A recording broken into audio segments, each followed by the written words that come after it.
Alright, let's talk about something that's been quietly dominating headlines but somehow slips under the radar of most people's daily news scrolls.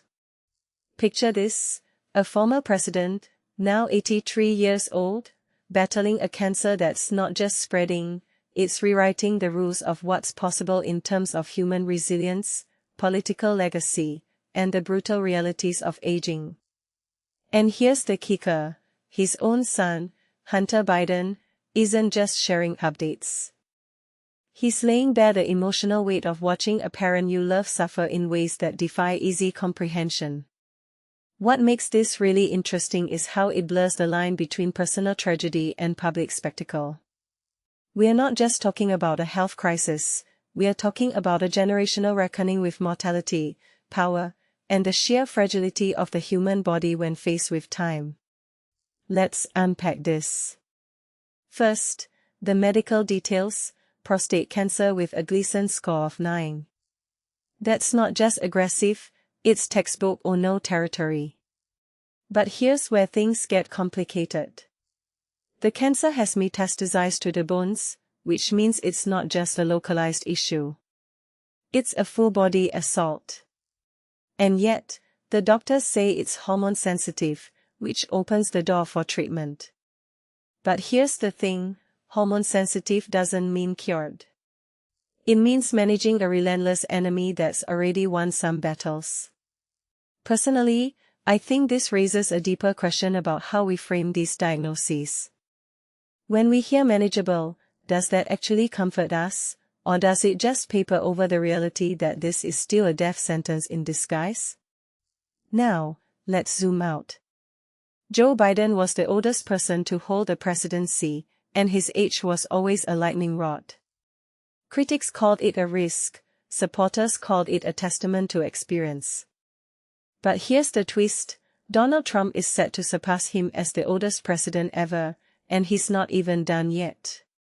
That's wild. It's like the entire political landscape is being reshaped by age in ways we're only beginning to process.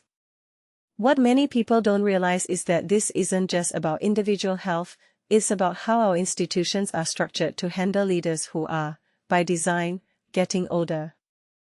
Are we ready for a future where presidents are pushing 80, 85, even 90? Or are we just pretending this isn't happening while we watch the numbers climb? And then there's the family angle. Hunter Biden's comments are raw, almost painful to hear. He says his father is very painful and debilitating, but he also mentions wishing he would complain more. That's not just a son talking about his dad, it's a man grappling with the paradox of watching someone he admires struggle in ways that make their public persona feel almost like a performance. It's like watching a superhero lose their powers, and the vulnerability is both heartbreaking and strangely humanizing. A detail I find fascinating is how Hunter's words contrast with the image of Biden as the "oh shucks everyman." This isn't just a health update, it's a window into the private cost of public service. Let's not forget the Biden family's long-standing relationship with cancer. They launched the Cancer Moonshot initiative, aiming to prevent millions of deaths by 2047. Yet here they are, facing the very disease they are trying to conquer. It's a cruel irony, but also a reminder that no amount of research can shield you from the randomness of biology. What this really suggests is that the fight against cancer isn't just about science, it's about stories. Every statistic, every breakthrough, every personal struggle adds up to a narrative we all carry. And in this case, the story is both deeply personal and alarmingly universal. So, what's next? Will Biden's health continue to dominate the news? Will it shift the focus of his legacy from policy to survival? Or will it become just another footnote in the long, messy history of political figures and their health? One thing's for sure, this isn't just about one man's battle. It's about how we, as a society, confront the intersection of aging, power, and the limits of the human body. And if you take a step back and think about it, isn't that the most terrifying part?